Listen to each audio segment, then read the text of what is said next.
Benoît Méléard, arbaliste Institut du végétal, responsable du pôle caractérisation et promotion des céréales.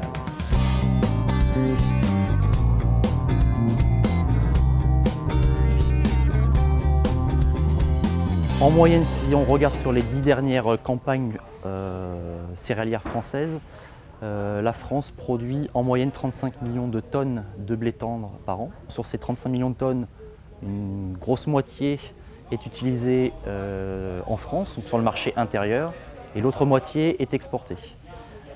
Au niveau des exportations, ce sont à 90% des débouchés en alimentation humaine, donc on va dire un débouché meunier essentiellement. Et en France, on a une segmentation qui est un peu plus forte. Le premier débouché consommateur de blé tendre est le secteur de l'alimentation animale pour 16 à 17% du total.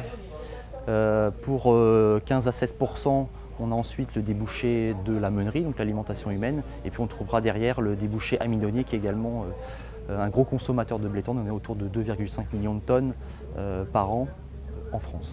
Un peu plus de 60% des blés donc, sont à destination d'une utilisation en alimentation humaine, donc pour le secteur de la meunerie, si je globalise les exports et la consommation du marché intérieur. Alors, il y a plusieurs étapes. Il y a d'abord l'étape d'inscription de la variété au catalogue français. C'est à partir du travail du sélectionneur qui crée des variétés, donc il les propose à l'inscription. Et dans ce schéma, pour être inscrite, une variété va être évaluée au niveau de sa qualité technologique, en plus de la partie agronomique, et devra répondre à un certain nombre d'exigences. Donc on va regarder à titre informatif la teneur en protéines par rapport au rendement. On va regarder ensuite, et là ce sera rédhibitoire, la valeur boulangère avec un essai de panification normalisé. On regardera ce qu'on appelle la force boulangère, donc, qui est mesurée avec l'alvéographe de Chopin. Et puis un certain nombre d'indicateurs, indice de chute de Hagberg, indice de Zeleny, qui donnent une appréciation générale du potentiel de la variété en termes d'utilisation pour la meunerie et permet de classer les variétés dans des classes blé de force, blé panifiable supérieur, blé panifiable à dire courant, standard, et puis des blés qui ne sont pas adaptés pour ce débouché qu'on appelle blé pour autre usage.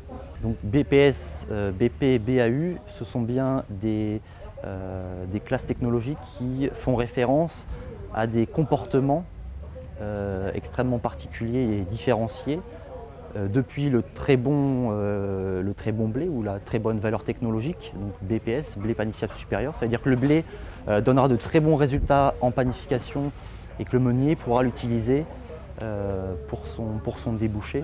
Un blé standard, lui, devra être bien caractérisé pour voir comment l'utiliser au mieux dans un assemblage, dans une maquette.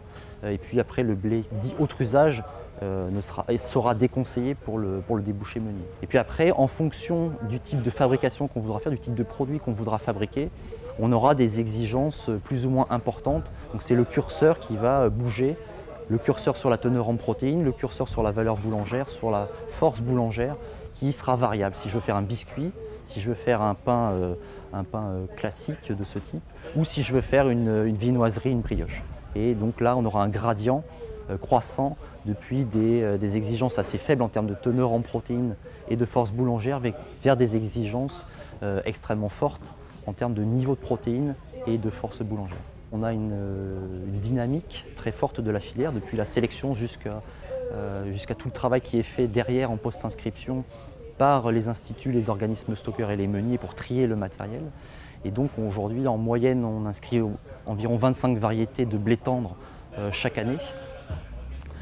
Et on voit également une dynamique au niveau des choix variétaux chez l'organisme stockeur et chez l'agriculteur avec un renouvellement, donc des nouveautés qui apparaissent chaque année assez fréquemment.